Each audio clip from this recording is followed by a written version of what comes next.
process, at one of the stages of this process, is what is called chronic toxemia, which is chronic poisoning of the blood. Because the blood is the river of life. It has been designated that in the past. And as such, it does both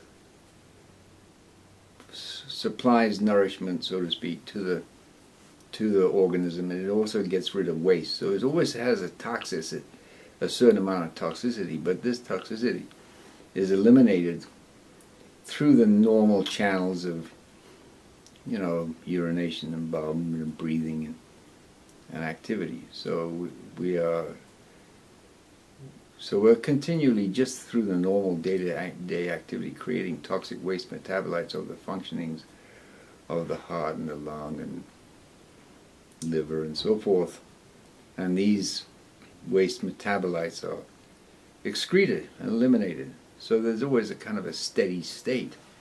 But if we're eating meat and potatoes and sugar as our staple food, this capacity for the elimination of waste becomes compromised, because the organs involved, the kidneys, the intestines, the lungs, they become stagnated and they can't do their job properly.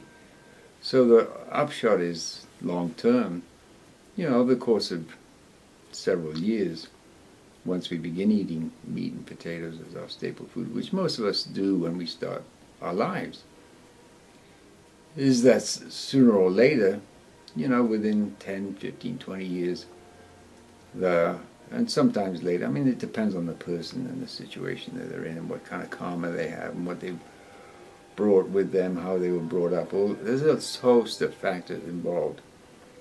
But the general trend is that our blood becomes more and more toxic, and that leads to all kinds of conditions, stagnations in the physical organism, which manifest as illnesses of one kind or another.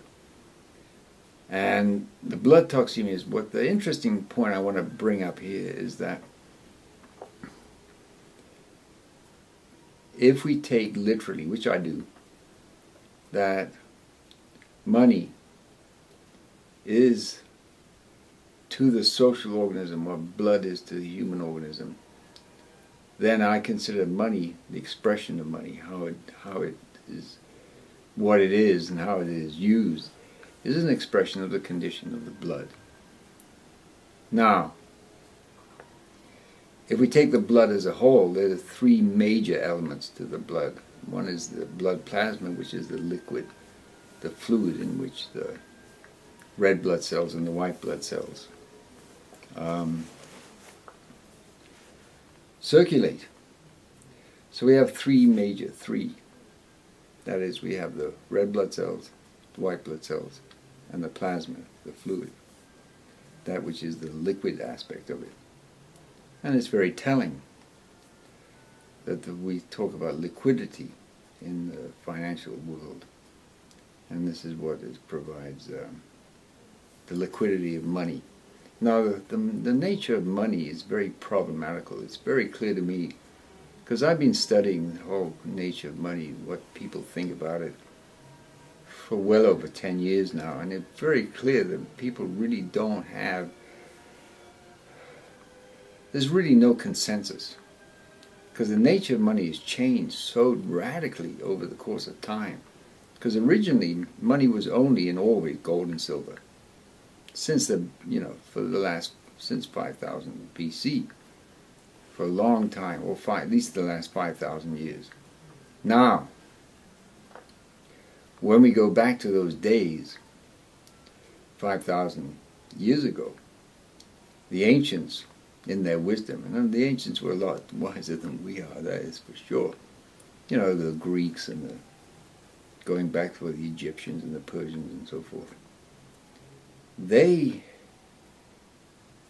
invented gold and silver as a medium of exchange. And how did they value gold? This is what's really interesting. Gold was valued as 480 grains of wheat.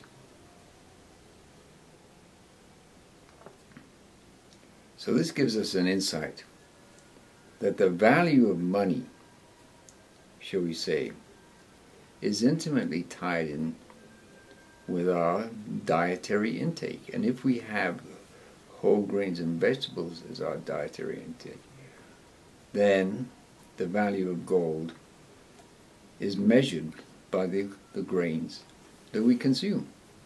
That's what I'm saying. That may seem to be a tenuous argument, but I don't really think it is. Because I think it's a major insight. I think that when we eat whole grains and vegetables, our blood quality is a lot higher, much higher than that when we're eating meat and potatoes. There's no doubt about it. Because whenever people that I've counseled over the years do actually go and have blood tests, to see what they call, what is it called, a blood panel, inevitably they have lower counts of pretty much everything. And the doctor says, you're anemic, or this and that, or you're low in this, or you're low in that. But the fact of the matter is, because the blood quality is so much better and it's higher quality, you don't need as many red blood cells or white blood cells or vitamin D or whatever to be able to function very healthily. It's only as you get more toxic that these counts apparent, because these are what so-called normal ranges. But people eating macrobiotic are not normal. I mean, because the normal is meat and potatoes. That's what most people consume most of the time. So what I'm saying is that prosperity for the general population is most efficaciously brought about by people eating whole grains and vegetables, because that will translate into the money, because obviously money is a concept. I mean, it's very, very much a concept. And the concept has reached such, shall we say, refined levels today that we have electronic money. I mean, it's virtual. Most money is not in dollar bills. Not at all.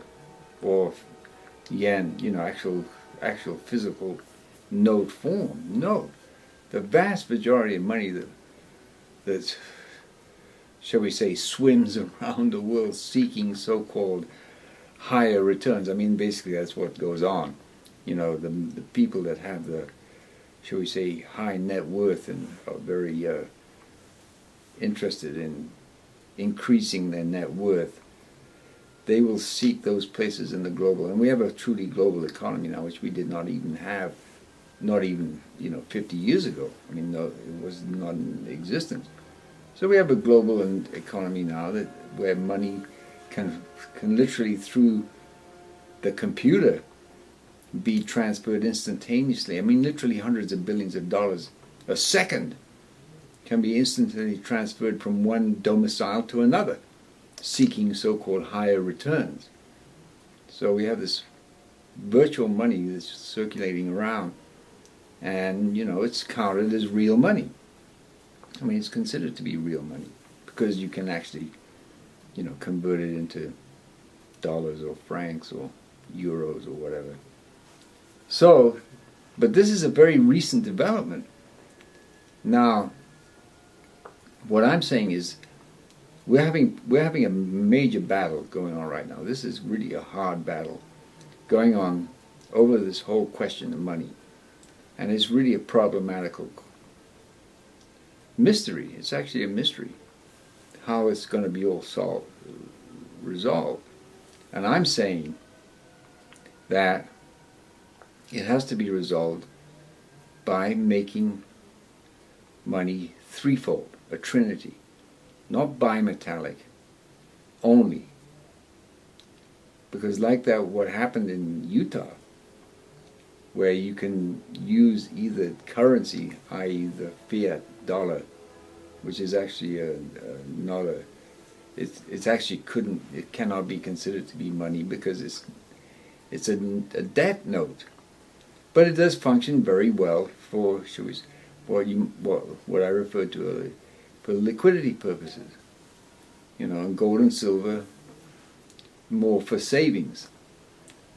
And so, I mean, for throughout the course of history, up until very recently, and I mean very recently, because silver was only finally demonetized, meaning it became no longer useful, no longer used by fiat, I mean by state law.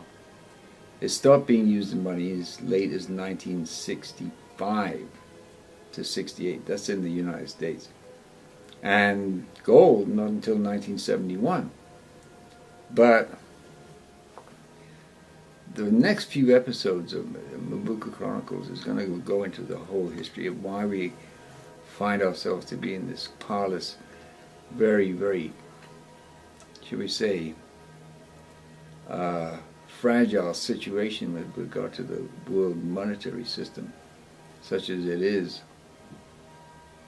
And what I want to establish right here, right now, in this first episode, dealing with this money issue, because the Mobuku Chronicles, you know, I'm talking about what we can do as individuals to emancipate ourselves from the machinations of the secret brotherhoods and their minions.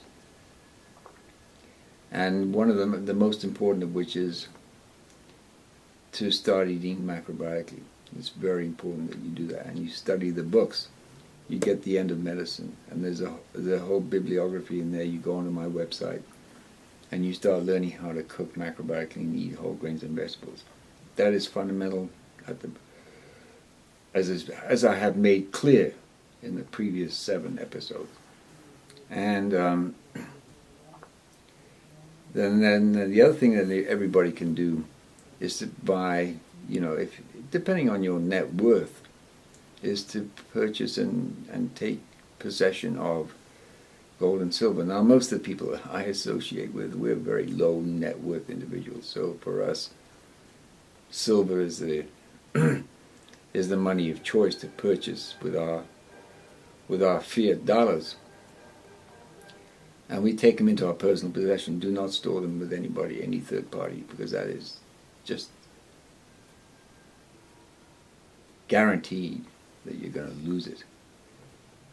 There's no question about that. And I'll get into that whole scenario later. But please start buying silver. And I will stay on record right now.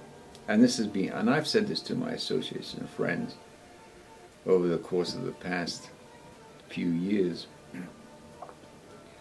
when I started to look into all this, that one day in the not too distant future, the time will come when gold will be regarded as the poor man's silver. And one of the commentator and analyst who I follow and who I have found to be highly, shall we say, what would be the right term, full of integrity and right on the money with all of what he's been saying, Adrian Douglas. He was seen on a YouTube segment not so long ago saying exactly the same thing, that one day the price of silver per ounce will exceed that of the price of gold. And that won't be too long. Now there's one development which I'm trying to find out, because it hasn't transpired yet, but this man by the name of Hugo Salinas Price. He's a Mexican resident citizen. He's a billionaire. And he has, for the last 10 years, being lobbying in the Mexican parliament or government to monetize silver in Mexico. And the last I heard him speak and write, which was probably about 2 months ago, he said that because he's been doing this for 10 years, I mean, tirelessly being in Africa as a lobbyist, you know, he has, because he's a very wealthy man, and he has a lot